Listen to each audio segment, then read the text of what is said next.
Bharatiya Janata party, जिसकी अपनी एक अलग पहचान है। ये केवल एक राजनीतिक दल नहीं, एक आंदोलन है।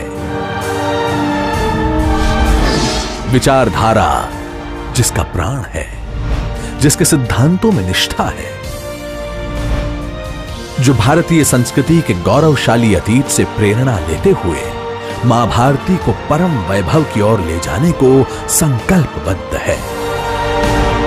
भाजपा एक आंदोलन।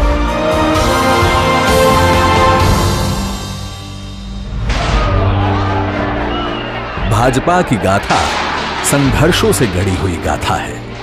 ये गाथा है अनगिनत देशभक्तों की, लाखों करोड़ों कार्यकर्ताओं की और ऐसी विभूतियों की जिन्होंने अपने अटूट विश्वास और अथक परिश्रम से इतिहास की धारा को मोड़ दिया, देश की राजनीति को नई दिशा दी, राष्ट्र प्रेम और देशभक्ति की अलख जगाई।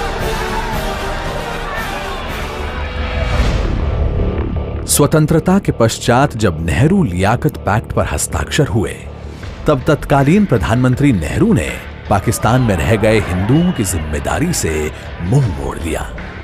तब से उद्वेलित होकर डॉक्टर श्री श्यामा प्रसाद मुखर्जी ने नेहरू मंत्रिमंडल से त्यागपत्र दे दिया। नेहरू के पाश्चात्य प्रेम से ऐसी नीतियां बनने लगी जिनमें भारतीय संस्कृति सुरक्षित नहीं रह सकती थी।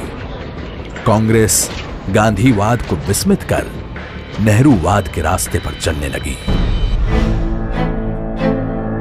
डॉक्टर मुखर्जी और कई अन्य राष्ट्रवादी नेताओं ने इस खतरे को भांप लिया। एक नए राजनीतिक दल की आवश्यकता महसूस की जाने लगी और इस तरह 1951 को स्थापित हुआ भारतीय जनसंघ। जनसंघ की ओर से मार्च 1953 में कश्मीर के पूर्ण विलय के लिए दिल्ली में सत्याग्रह आरंभ किया गया। डॉक्टर श्री श्यामा प्रसाद मुखर्जी ने तय किया कि वो बिना परमिट के कश्मीर में प्रवेश करेंगे। उन्होंने सिंह गर्जना करते हुए कहा था कि एक देश में दो विधान, दो निशान और दो प्रधान नहीं चलेगा।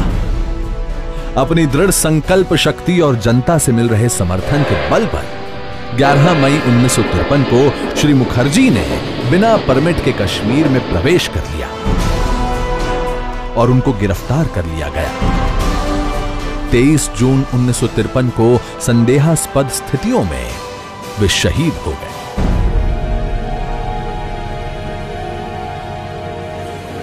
देश में शोक की लहर दौड़ गई।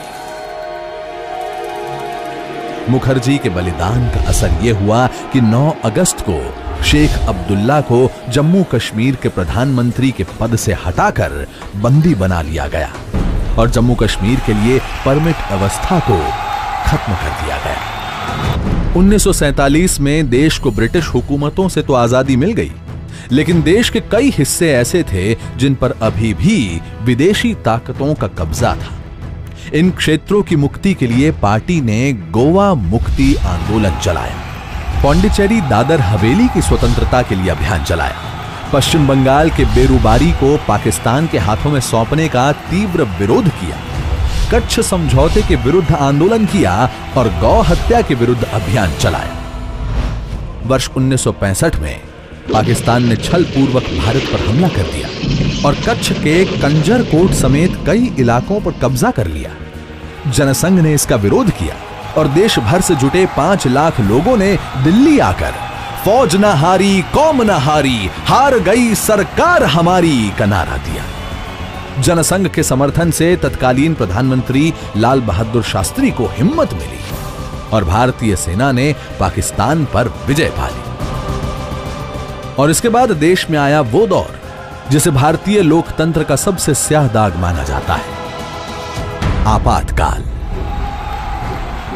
आपातकाल के दौरान तमाम बड़े विपक्षी नेताओं को जेल में डाल दिया गया और उन्हें यातनाएं दी गई। राष्ट्रीय स्वयंसेवक संघ पर भी प्रतिबंध लगा दिया गया। जनसंघ के हजारों कार्यकर्ताओं ने अग्रिम पंक्ति में खड़े होकर आपातकाल के दंश को झेला। और 1977 के चुनाव में जनता पार्टी के नेतृत्व में देश को नई सरकार मिली। पर भारतीय राजनीति का यह पहल प्रयोग ज्यादा दिन नहीं चल पाया और आपसी लड़ाई व कांग्रेस के षड्यंत्रों के कारण सरकार गिर गई और 6 अप्रैल 1980 को जनता पार्टी से अलग होकर भारतीय जनता पार्टी का गठन हुआ। 1987 में देश में राजीव गांधी की सरकार थी। बोफोर्स मामले में उनकी सरकार पर भ्रष्टाचार के आरोप लगे और शाहबानो केस ने उनकी अल्पसंख्यक वोट बैंक की राजनीति का पर्दाफाश कर दिया। 25 सितंबर 1989 को पंडित दीनदयाल उपाध्याय की जयंती के मौके पर श्री लाल कृष्ण आडवाणी ने गुजरात के सोमनाथ से राम रथ यात्रा शुरू की। देश के जिस भी भाग से यह यात्रा निकली, इसे अपार जन समर्थन मिला। इस यात्रा ने न केवल भारतीय जनता पार्टी की राजनीति को बदल कर रख दिया, बल्कि देश के भविष्य को भी एक नई राह दी। 1991 का वो दौर जब आतंकवाद अपने चरम पर था, उसी दौरान भाजपा ने कश्मीर के लाल चौक पर तिरंगा फहराने का निर्णय लिया। दिसंबर 1991 में भाजपा के तत्कालीन अध्यक्ष डॉक्टर मुरली मनोहर जोशी के नेतृत्व में एकता यात्रा निकाली गई। श्रीनगर के लाल चौक पर 26 जनवरी 1992 को तिरंगा फहराकर डॉक्टर जोशी ने भारत की एकता और अखंडता का संदेश दिया।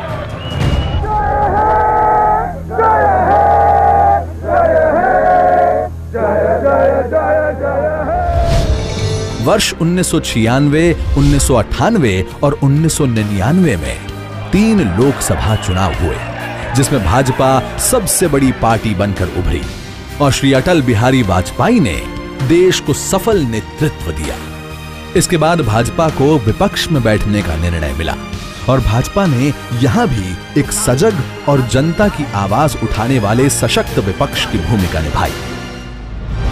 आज केंद्र और अनेक राज्यों में भाजपा और इसके गठबंधन की सरकारें अंत्योदय एवं एकात्म मानववाद के आधार पर जन कल्याण के कार्य कर रही है।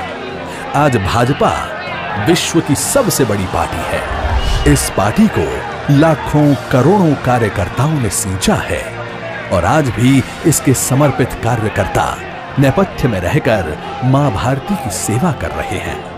भाजपा का लगातार हो रहा देश में विस्तार इस बात का प्रतीक है कि लोगों की आस्था और विश्वास पार्टी नेतृत्व में बढ़ रहा है। पार्टी को देश के कोने कोने से अपार जन समर्थन मिल रहा है। भारत के यशस्वी प्रधानमंत्री श्री नरेंद्र मोदी भी अनेक अभिनव व लोक कल्याणकारी योजनाओं के माध्यम से पार्टी के अंत्योदय के प्रण को पूर्ण करने की दिशा में आगे बढ़ रहे हैं। मौजूदा सरकार की ओर से सबका साथ, सबका विकास के मंत्र पर सफलतापूर्वक काम हो रहा है। देश की जनता से पार्टी को मिल रहा अपार जन समर्थन भी एक तरह का आंदोलन ही है। एक ऐसा आंदोलन जिसमें पार्टी का प्रत्येक कार्यकर्ता न्यू इंडिया के स्वप्न को पूरा करने के लिए संकल्पबद्ध है।